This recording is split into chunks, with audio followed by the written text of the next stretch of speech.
Welcome. Another sunny day here in beautiful Sonoma County. It is Wednesday afternoon, July 29th. You'll see I'm here alone today without Gary. It's just Gary today. We allowed him to have a well-deserved week off, but I'm sure we'll be back next week with some Q&A.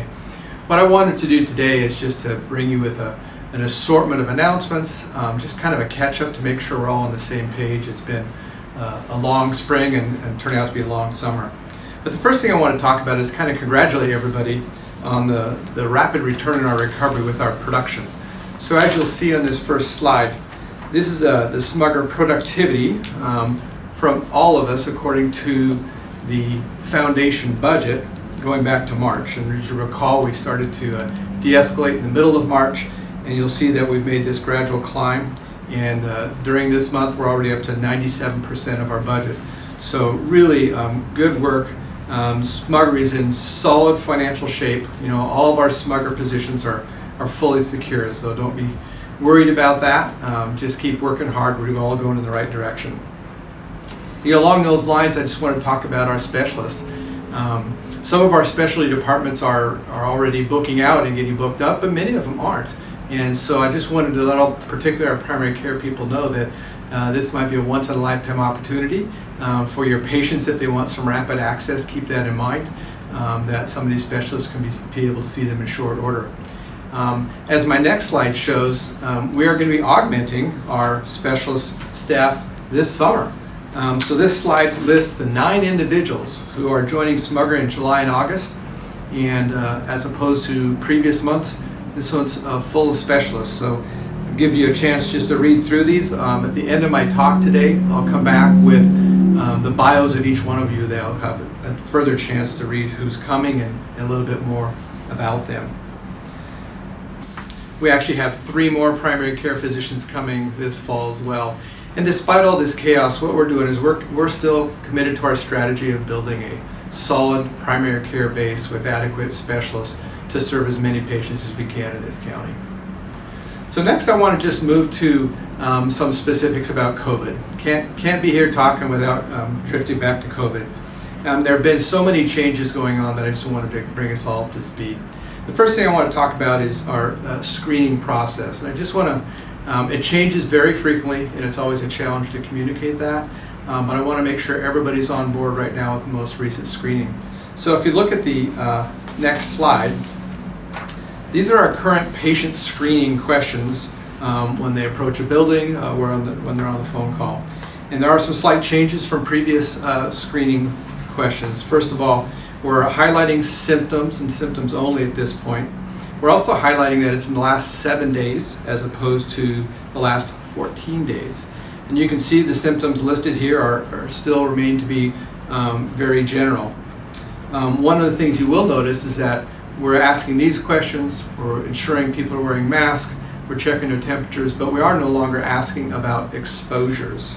With the universal precautions that we're undertaking, that they're undertaking, we feel like we're well equipped for that theoretical kind of third-party exposure that may potentially be out there.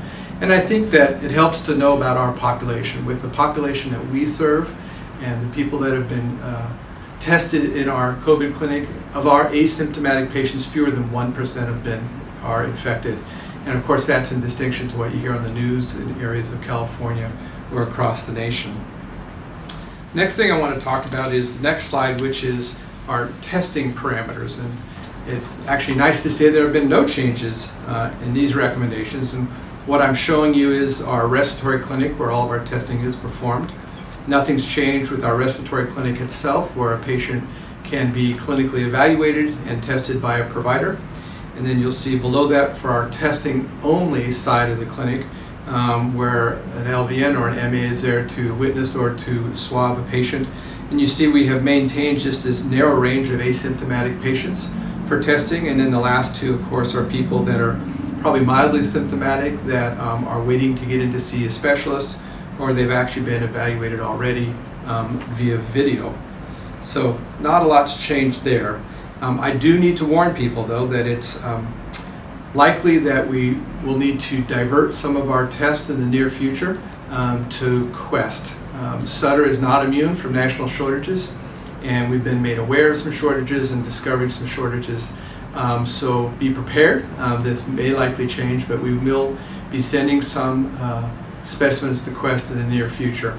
Of course, that's going to affect our turnaround time, which brings us kind of back to my next slide, which is just reiterating what we've said most recently, is that we're really not capable of testing many asymptomatic people. So please keep that in mind, as particularly as labs get diverted, that we don't want to affect the turnaround time of our symptomatic and ill patients. So it's just all the more reason to follow these guidelines. Of course, this is a smart phrase that you can use in Epic. And just to let you know, I will be sending an email out later this afternoon demonstrating all the handful of smart phrases that we've created to make your life more efficient out there. Next, I want to talk about what's happening with our respiratory care clinic.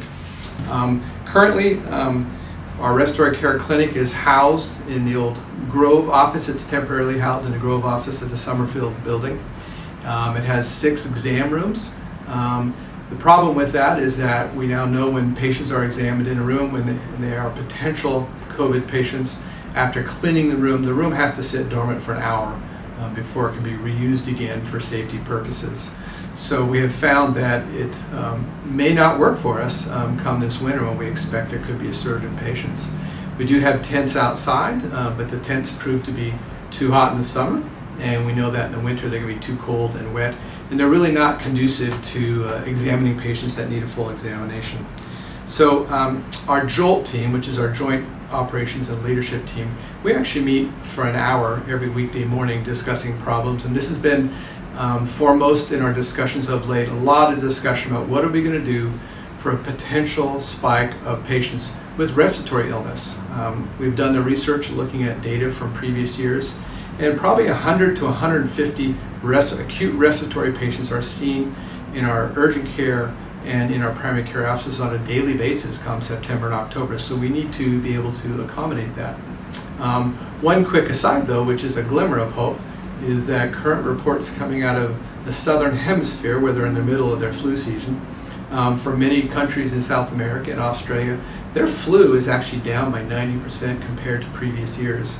That's attributed to the social distancings, the lockdowns. Many of those countries do have pretty stringent restrictions on international travel. Whether or not the United States has sufficient national guidelines to help us pull that off is yet to be seen, but potentially a glimmer of hope. So we are prepared for more patients this fall. So what actions have we taken? People have been moving. So we've already moved the Grove, as I mentioned. They have been working out of the Stony Circle building since early March. The next move is our Hohen Pediatrics offices. They are going to be moving to Stony Circle to join their peers in the Stony Circle Pediatric office. Next, our Hohen Family and Internal Medicine practice will be moving to the Airway building. They will be occupying the space that is currently occupied by our same-day care center. And lastly, the same-day care will be moving across town to our Warwick campus. So a lot of movement going on in the next 2 weeks. What this does, the net effect of this, is it gives us 22 rooms on the Warwick campus that can be utilized for same-day care and a respiratory care clinic. Obviously allow a lot more patients to be seen, and will also allow our same-day care providers, who actually do also work the respiratory care clinic, since they'll be in close proximity, allow them to flex from same-day care to respiratory clinic as needed when patients arrive. So why do we do this? You know, we spent a lot of time in JOLT talking about this, different options, and really what it came back to is we needed to support the original decision we made back in March for the safety of our patients, providers, and staff. We felt we needed to sequester acutely ill potential COVID patients away from the rest of us for everybody's safety. So a lot of variables, a lot of discussion went into that. All I would say today is that we really all owe a debt of gratitude to those offices that were disrupted, to those offices we've asked to move. We're very much hoping that this is a very temporary situation, but their moves and their disruption is actually for the safety of all of us. So please be sure you thank them. Along the lines of protection and personal protection, there will be one announcement coming out this week. and that is our SHEMS committee, which is Sutter Health Emergency Management Committee, has announced one more level of protection for everybody, and that is face shields. So we will be dispersing face shields for those who prefer. There will be goggles, and these are recommended that you can wear them for augmented protection. It's not going to be a requirement. You'll be getting those later this week. They're meant to be washed and reused. They're not one-time use. So I just wanted to end with a few statements about safety itself. Despite all the things we've done, I do want to acknowledge that there are many of us who still have fears and anxieties about this illness. I just want to acknowledge that and respect that and not diminish that. But I do want everybody to know that we've been working very, very hard, utilizing the professional information we glean from the CDC, from the California Department of Public Health, from Sonoma County Department of Public Health, for our own SHEMS committee. And often their recommendations don't align. There's local things that need to be taken into account. There's PPE shortages that need to be taken into account. But at the end of the day, we're working very hard to ensure that all of us feel safe in our clinics. And I will say congratulations to everybody for following the guidelines we produce, because it's now been 4.5 months, and at this point we have yet to have a single provider, staff, be exposed and become COVID positive. We actually have had people who have come through our offices who subsequently were diagnosed with COVID, but none of us have gained this infection. Nearly 500 of us have not been infected in our clinics. So that's quite a statement, and that's actually a statement I use with my patients to assure them how safe we are in our clinics. So thanks for hanging in there. I know there's so many changes that come your way, so much communications. We apologize for that, but this is a very fluid situation. Keep up the good work. You're doing a great job taking care of our community. I just wanted to finish my talk with more information about our 9 new providers who are joining us. Please stay on and you'll get to see their bios coming through. Thanks.